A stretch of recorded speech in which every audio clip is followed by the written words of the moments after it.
King Bali. Mahabali was the grandson of Prahlada and the son of Virochana. After the churning of the ocean, the gods became immortal and powerful.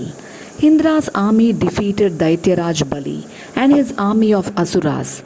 To regain his lost kingdom, Bali performed yajnas under the supervision of Shukracharya. After the yajna, Bali received a golden chariot pulled by 4 horses that ran at the speed of wind. He also got a quiver with numerous arrows, a flag post with a lion's head, and celestial armor. Along with these things, Shukracharya gave him a garland of ever blooming flowers and a conch shell whose battle cry was thunderous. Then Bali went to battle against Indra. This time, Daityaraj Bali won the battle and Indra fled from the battlefield. Bali once again asked for Shukracharya's guidance to maintain his victorious position.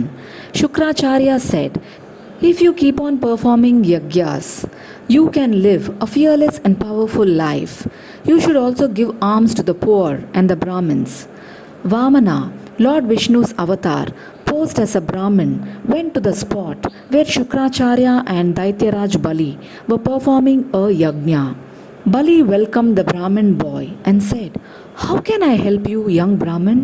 The Brahmin said, "I have heard a lot about you giving alms to Brahmins. I do not want wealth or luxuries. I just need the land that my 3 steps cover." All the people who were present there were surprised to hear the request of the Brahmin boy. The Asuras laughed at the boy's request. Daityaraj Bali agreed to grant him what he wanted. Suddenly, to everyone's surprise, the young Brahmin boy started growing in size. Soon, he was larger than planet Earth itself. He took a large step and put it on Earth to claim it and said, "Now the Earth is mine." Then he took the second step and put it on Amaravati, which was under Bali's control, and said, "Now Amaravati is mine." Amaravati was also under the Brahmin boy's possession. Then he said, "Bali, where should I keep my third step?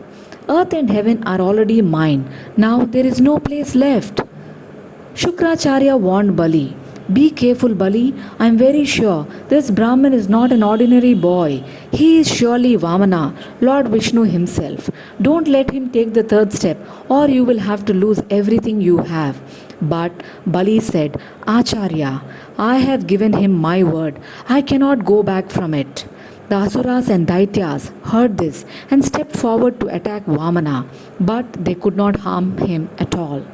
Bali then addressed Vamana and said, "As nothing else is left, you may keep your third step on my head."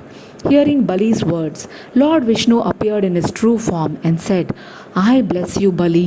From now on, you will rule Patal Lok forever." Thus, Bali went to Patal Lok. Indra and the other gods retained Amaravati due to Lord Vishnu's Vamana avatara.